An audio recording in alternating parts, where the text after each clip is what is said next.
हेडलाईन्सचे प्रायोजक आहे NBC bearings, लांब पळण्यासाठी।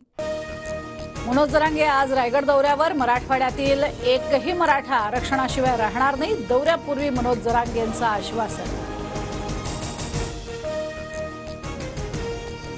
काही जणांकडून मराठा समाजात गैरसमज पसरवण्याचा प्रयत्न, सोशल मीडियावर शायनिंग मारण्यापेक्षा अधिसूचनेवर हरकती मांडा, मनोज जरांगेंचं आवाहन।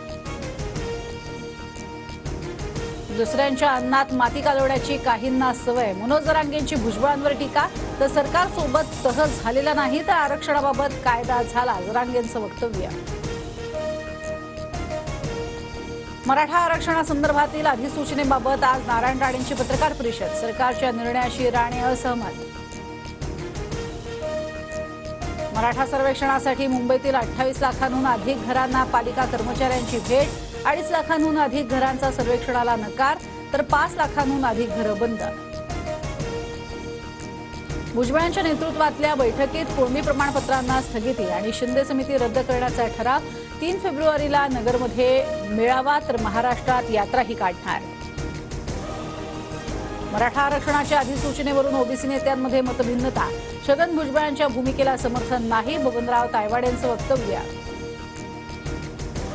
एकीकडे ओबीसींवर अन्याय होणार नाही असं सरकार सांगतंय, दुसरीकडे ओबीसींच्या लेकरांचा तोंडचा घास हिरावून घेतला जातोय, भुजबळांचा सरकारला घरचा आहे। तर ओबीसींच्या टक्क्याला कुठेही धक्का लागलेला नाही, देवेंद्र फडणवीसांची प्रतिक्रिया, भुजबळांचा गैरसमज चर्चेनं दूर करणार अशी ही माहिती। मराठा आरक्षण कायद्याप्रमाणेच दिलं गेलंय, इतरांना धक्का नाही, शिंदेंचं स्पष्टीकरण। 2 समाजात द्वेष न पसरवण्याचंही नेत्यांना आवाहन। ठाकरे गटाचे नेते रवींद्र वायकर यांची आज ईडी चौकशी होणार, कथित जोगेश्वरी भूखंड घोटाळा प्रकरणात ईडी चौकशी।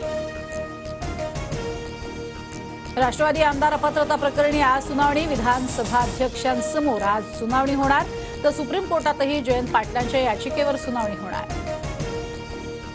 पक्षांतर बंदी कायदा सुधारणा समितीच्या अध्यक्षपदी राहुल नार्वेकरांची निवड, लोकसभा अध्यक्ष ओम बिर्ला यांची घोषणा। ड्रग्ज माफिया ललित पाटील प्रकरणी तत्कालीन डीन संजीव ठाकूरांवर कारवाईस परवानगी नाकारल्याची सूत्रांची माहिती, वैद्यकीय शिक्षण खात्यानं परवानगी नाकारली।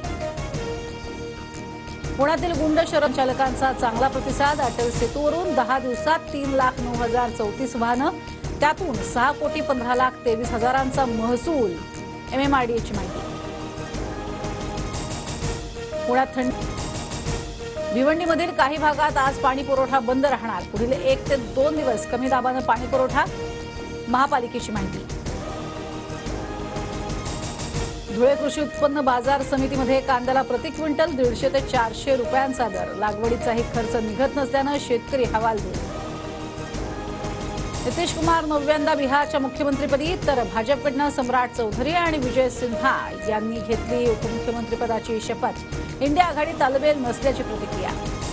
स्टँडअप कॉमेडियन मुनव्वर फारुकी ठरला बिग बॉस सीझन 17चा विजेता, तर अभिषेक कुमार उपविजेता। मुनव्वरला 1 कार आणि 50 लाखांचं रोख बक्षीस। हेडलाईन्सचे प्रायोजक आहे एनबीसी बेरिंग्स, लांब पळण्यासाठी।